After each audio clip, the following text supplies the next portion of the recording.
డ్రైవర్ని ఈ ప్రపంచంలో చాలా చిన్న చూపు చూస్తారనమాట. ఎందుకంటే ఒక డ్రైవర్ అని చెప్పేసి ఈ ప్రపంచంలో డ్రైవర్ లేకోకుంటే ఈ దేశానికి రైతు కాదు, ఇంకోరు కాదు, డ్రైవరే ఈ దేశానికి ముఖ్యమైన వ్యక్తి.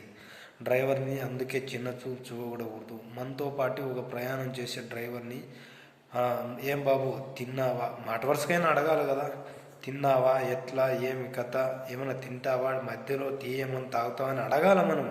వాడు వచ్చాడు, మనం పోతున్నాం, రెంటిస్తున్నాం అని కాదు.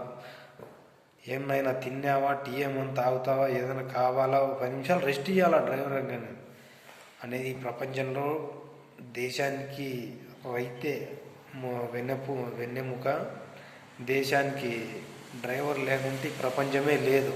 అందుకే ప్రతి ఒక్క డ్రైవర్ని గౌరవించండి, వారికి ఏదన్నా హెల్ప్ చేయండి. ఖచ్చితంగా డ్రైవర్ లేకుంటే ఈ దేశానికి ఉపయోగం ఏం లేదు.